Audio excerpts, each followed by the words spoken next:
प्रधानमंत्री ने कहा कि सरकार की विभिन्न योजनाओं से गरीबों को हो रहा है फायदा। पीएम आवास योजना के तहत मध्य प्रदेश में मकानों का लोकार्पण।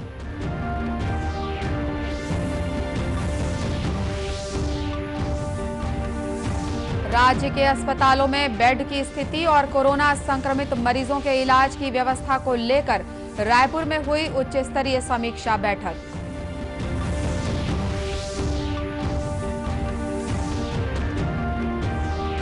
मुख्यमंत्री ने स्वास्थ्य विभाग को सिफारिश और दबाव के बिना डॉक्टरों की सलाह पर मरीजों को बेहतर इलाज मुहैया कराने के दिए निर्देश।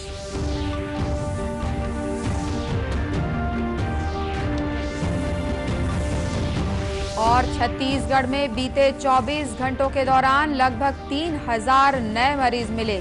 राजनांदगांव में 18 सितंबर तक लॉकडाउन।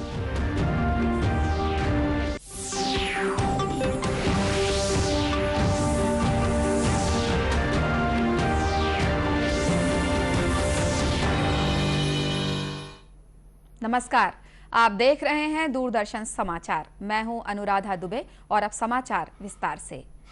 प्रधानमंत्री नरेंद्र मोदी ने कहा है कि सरकार की विभिन्न योजनाओं से गरीब लोगों का कल्याण हो रहा है। ये बात श्री मोदी ने आज मध्य प्रदेश के लिए प्रधानमंत्री आवास योजना ग्रामीण के तहत मकानों का लोकार्पण कार्यक्रम को संबोधित करते हुए कही। उन्होंने उम्मीद जताई कि देश में अब तक जिन गरीबों का अपना घर नहीं है, योजना के तहत उनका भी घर बनेगा।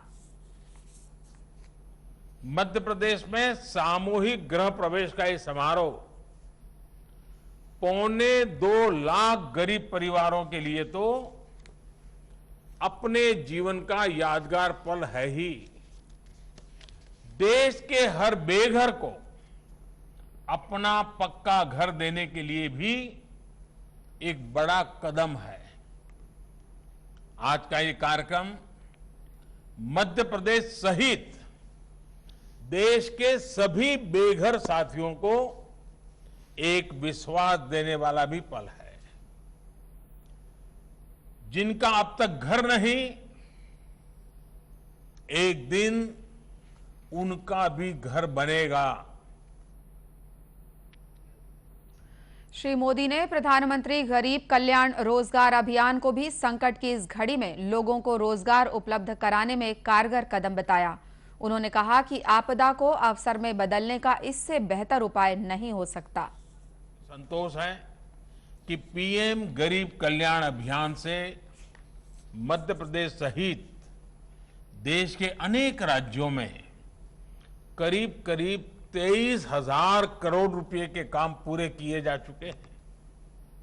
इस अभियान के तहत गांव-गांव में गरीबों के लिए घर तो बन ही रहे हैं, हर घर जल पहुंचाने का काम हो, आंगनवाड़ी और पंचायत के भवनों का निर्माण हो, पशुओं के लिए शेड बनाना हो, तालाब और कुएं बनाना हो, ग्रामीण सड़कों का काम हो, गांव के विकास से जुड़े ऐसे अनेक काम तेजी से किए गए हैं। इससे 2 फायदे हुए हैं। एक तो शहरों से गांव लौटे लाखों श्रमिक साथियों को रोजगार उपलब्ध हुआ है, और दूसरा ईंट, सीमेंट, रेत और निर्माण से जुड़े दूसरे सामान का व्यापार कारोबार करते हैं, उनकी भी बिक्री हुई है। एक प्रकार से प्रधानमंत्री गरीब कल्याण रोजगार अभियान इस मुश्किल समय में गांव की अर्थव्यवस्था का भी बहुत बड़ा सहारा बनकर के उभरा है। इस मौके पर प्रधानमंत्री ने गृह प्रवेशम पट्टिका जारी कर वीडियो कॉन्फ्रेंसिंग के माध्यम से 12,000 गांवों में 1,75,000 आवासों का लोकार्पण किया। राज्य के अस्पतालों में कोरोना संक्रमित मरीजों और आने वाले दिनों में पाए जाने वाले मरीजों के इलाज की समीक्षा के लिए राजधानी रायपुर में आज वरिष्ठ अधिकारियों की एक बैठक हुई। बाद में मीडिया से चर्चा करते हुए राज्य के मुख्य सचिव आरपी मंडल ने बताया कि कोरोना संक्रमण से निपटने के लिए सभी व्यवस्थाओं की समीक्षा की जा रही है। साथ ही उन्होंने ये भी कहा कि रायपुर में टेस्टिंग बढ़ने से मरीजों की तादाद भी बढ़ी है। आज की जो सिचुएशन है, प्रदेश में टोटल 31,102 केसेस पॉजिटिव हैं। उसके बारे में बेड की व्यवस्था, ऑक्सीजन की व्यवस्था, उनके खान पान की व्यवस्था और उनके लिविंग की व्यवस्था के बारे में तैयारी की है। और आने वाले 15 दिन में जितने पेशेंट आने वाले हैं उसके लिए क्या क्या तैयारी की जा रही है उसके बारे में समीक्षा। रायपुर की स्थिति रायपुर की स्थिति बिगड़ नहीं रही है, टेस्ट ज्यादा हो रहे हैं। पहले टेस्ट होते थे 1,000, अभी टेस्ट हो रहे हैं 14,000। तो जितने ज्यादा टेस्ट होंगे उसमें पॉजिटिव होगा और जब टेस्ट ज्यादा होंगे तो हम तुरंत उसको डिटेक्ट कर पाएंगे। यदि कोई आदमी पॉजिटिव है और अनडिटेक्टेड है तो ज्यादा फैलाएगा। उसके बनिस्बत यदि टेस्ट हम कर लेते हैं तो बचने की संभावना ज्यादा। मुख्यमंत्री भूपेश बघेल ने स्वास्थ्य विभाग को इस आशय के निर्देश दिए हैं कि किसी भी प्रकार की सिफारिश और दबाव के बिना डॉक्टरों की सलाह और मरीजों की स्थिति के अनुसार उन्हें बेहतर इलाज मुहैया कराया जाए। श्री बघेल ने अपने निवास कार्यालय में जिला कलेक्टर्स और स्वास्थ्य विभाग के वरिष्ठ अधिकारियों की बैठक लेकर कोरोना संक्रमण की रोकथाम के उपायों पर चर्चा की। उन्होंने जिला कलेक्टर्स को राज्य में कोरोना संक्रमण पर नियंत्रण के लिए सामाजिक संगठनों और गैर सरकारी तथा स्वयंसेवी संस्थाओं की भी सहायता लेने के निर्देश दिए। मुख्यमंत्री ने कहा कि कोविड अस्पतालों और कोरोना केयर सेंटर्स में ऑक्सीजन सुविधा वाले बिस्तरों की संख्या बढ़ाई जाए। साथ ही उन्होंने कोरोना के संदिग्ध मरीजों की जांच में तेजी लाने और जांच का दायरा बढ़ाने के भी निर्देश दिए। श्री बघेल ने कोविड अस्पतालों और आइसोलेशन सेंटर्स में अधिक से अधिक चिकित्सकों और नर्सों की मौजूदगी सुनिश्चित करने को कहा।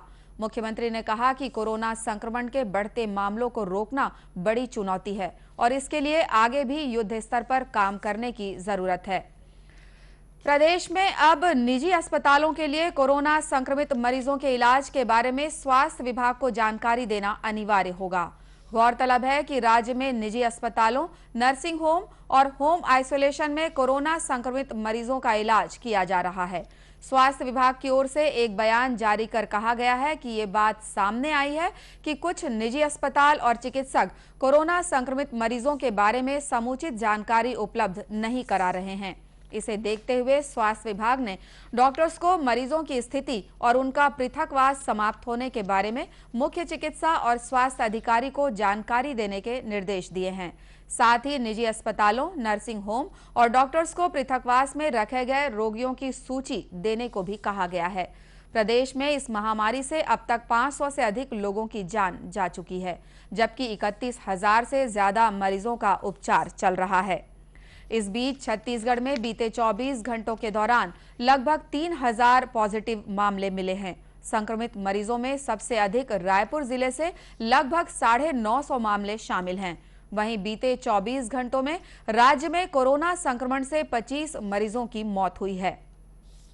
राजनांदगांव जिला कोरोना संक्रमण के मामले में हॉट स्पॉट बना हुआ है। पिछले 24 घंटों में जिले से करीब 300 नए मरीज मिले हैं। इनमें से अधिकतर मरीज शहरी क्षेत्र से हैं। इसे देखते हुए जिला कलेक्टर ने राजनांदगांव नगर निगम सीमा क्षेत्र को कंटेनमेंट जोन घोषित कर एक बार फिर से लॉकडाउन की अवधि बढ़ा दी है। अब ये लॉकडाउन 18 सितंबर तक लागू रहेगा। इस दौरान अति आवश्यक सेवाओं को छोड़कर केवल सब्जी, किराना दुकान और कृषि केंद्र दोपहर 1 बजे तक खुले रहेंगे। जिला कलेक्टर टोपेश्वर वर्मा ने बताया कि ये लॉकडाउन 18 सितंबर की शाम 7 बजे तक लागू रहेगा। हाल ही में कोरोना संक्रमण के मामलों की समीक्षा के लिए केंद्र से आई टीम ने भी जिले में संक्रमण के बढ़ते मामलों को देखते हुए प्रशासन को लॉकडाउन बढ़ाने का सुझाव दिया था। वहीं स्थानीय व्यवसायी भी लॉकडाउन बढ़ाने का आग्रह कर रहे थे। ऐसा माना जा रहा है कि इन सभी स्थितियों के मद्देनजर प्रशासन की ओर से लॉकडाउन की अवधि को बढ़ाने का निर्णय लिया गया है। वहीं कोरोना संक्रमण से बीते 24 घंटों के दौरान 81,500 से अधिक मरीज स्वस्थ हुए हैं। एक ही दिन में ठीक होने वालों की ये अब तक की सबसे अधिक संख्या है। देश में 36,24,000 से ज्यादा लोग कोरोना वायरस के संक्रमण से मुक्त हो चुके हैं। स्वस्थ होने वालों की दर 77% से अधिक है। केंद्रीय स्वास्थ्य मंत्रालय ने बताया है कि संक्रमण मुक्त होने वालों और सक्रिय मामलों की संख्या में तेजी से अंतर आ रहा है। ठीक होने की दर बढ़ने से पॉजिटिव मामलों की संख्या अब लगभग 20% ही रह गई है। कोरोना वायरस के संक्रमण से बचाव के लिए लोगों की रोग प्रतिरोधक क्षमता बढ़ाने के उद्देश्य से राजनांदगांव जिले के शहरी क्षेत्रों में काढ़ा वितरण अभियान चलाया जा रहा है। भारत सरकार के आयुष मंत्रालय के निर्देश पर मोतीपुर वार्ड के 7 शहर से अलग अलग क्षेत्रों में स्टॉल लगाकर बड़ों के साथ बच्चों को आयुर्वेदिक काढ़ा पिलाया जा रहा है। साथ ही आयुर्वेदिक दवाएं और इनके इस्तेमाल की विधि के साथ अन्य सावधानियां भी बताई जा रही हैं। मोतीपुर पॉलीक्लिनिक में पदस्थ आयुर्वेद चिकित्सा प्रभारी डॉक्टर प्रज्ञा सक्सेना ने बताया कि इस काढ़े के इस्तेमाल से शरीर की रोग प्रतिरोधक क्षमता बढ़ती है। यहाँ आयुष पॉलीक्लिनिक में भी मार्च माह से ही इसके लिए जो प्रिकॉशंस रखने हैं वो पेशेंट्स को जानकारी दी जा रही है। साथ में जो दवाइयाँ हैं वो उपलब्ध कराई जा रही हैं। विभिन्न प्रकार के काढ़े भी पेशेंट्स के अकॉर्डिंग दिए जा रहे हैं, जिनमें गिलोय काढ़ा है, आमलक्यादी काढ़ा है, साथ में त्रिकटु मुलेठी चूर्ण है, ये दिया जा रहा है। अश्वगंधा चूर्ण है, आयुष 64 है, इसका भी डिस्ट्रीब्यूशन किया गया था, आयुष 64 का भी। और लवंगादी वटी चूसने के लिए दी जा रही है। साथ में गरारा करने के लिए पेशेंट्स को एडवाइस किया जा रहा है कि हल्दी नमक के पानी से अगर कहीं बाहर जाते हैं, एक्सपोजर होता है, तो आकर के सुबह और शाम एक बार गरारा ज़रूर करना चाहिए, दोनों टाइम पे। आयुर्वेदिक काढ़ा पीने वाले लोगों ने बताया कि राज्य में कोरोना वायरस के मामलों के मिलने के शुरुआती दौर से ही काढ़े का वितरण किया जा रहा है, जिससे उन्हें काफी फायदा हुआ है और वे सर्दी, खांसी और बुखार जैसी बीमारियों से अब तक बचे हुए हैं। लाभदायक खेती के लिए और सिंचाई की पर्याप्त व्यवस्था की जरूरत को पूरा करने में सरकार की सौर सुजला योजना वरदान साबित हो रही है। कोरबा जिले के कई गांवों के किसान अल्प वर्षा और मौसम खराब होते ही बिजली बंद होने की वजह से सिंचाई का काम रुकने की समस्या से परेशान थे, लेकिन राज्य अक्षय ऊर्जा विकास अभिकरण क्रेडा की मदद से गांव-गांव में सोलर पैनल यूनिट लगा दिए गए, जिससे अब किसानों को न केवल डीजल और बिजली के बिलों से छुटकारा मिला है, बल्कि अब वे धान के साथ अन्य फसलों का भी भरपूर उत्पादन करने में सक्षम हुए हैं। मैं पहले खेती करता था इलेक्ट्रिक पंप से, तो यहाँ अधिकांश बिजली बंद हो जाती है। यहाँ पावर स्टेशन होने के बावजूद भी थोड़ी सी कोई हलचल होती है तो बिजली बंद हो जाती है, इसलिए परेशान रहते थे। तो ये ऐसा माने मिल गया है मेरे को सोलर पंप, जो वरदान के रूप में है। आप सवेरे 8 बजे चालू कर दीजिए, 4 बजे तक वो कंटिन्यू चलते रहता है और उससे पानी मिलते रहता है, जिससे फसल को कोई नुकसान नहीं होती है और फसल मजबूती से होता है। शासन में सरकार ने जो योजना दी है यह सही बात है। डबल माने कि जो किसान है उसकी आय जो है दुगना हो, तो ये दुगना में ये बहुत सहायक है और इसलिए मैं मानता हूँ कि अति उत्तम है ये जो सरकार की योजना। कृषि विभाग के उप संचालक एमजी श्याम कुंवर ने बताया कि इस योजना से जिले के 1800 से अधिक किसान लाभान्वित हुए हैं।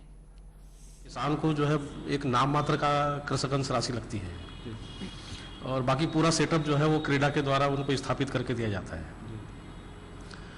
तो जो गरीब किसान है उनके लिए तो ये वरदान है और इसका फायदा जो है वो काफ़ी किसानों ने लिया है और बड़ा ही जो है वो रुचि लेकर के जो है किसान लोग अभी भी हमारे पास में आ रहे हैं, काफ़ी आवेदन आ रहे हैं। जिले के पाली और पोड़ी उपरोड़ा के साथ ही कई अन्य विकास खंडों में भी अल्प वर्षा की वजह से किसान अपनी फसलों को लेकर चिंतित रहते थे, लेकिन अब सिंचाई व्यवस्था सुलभ होने से खेती का व्यवसाय मुनाफे में तब्दील हो गया है। अंत में मुख्य समाचार एक बार फिर। प्रधानमंत्री ने कहा कि सरकार की विभिन्न योजनाओं से गरीबों को हो रहा है फायदा। पीएम आवास योजना के तहत मध्य प्रदेश में मकानों का लोकार्पण।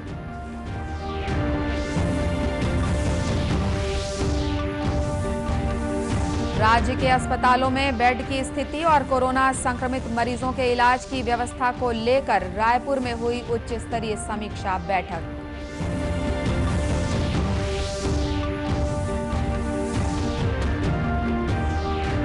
मुख्यमंत्री ने स्वास्थ्य विभाग को सिफारिश और दबाव के बिना डॉक्टरों की सलाह पर मरीजों को बेहतर इलाज मुहैया कराने के दिए निर्देश।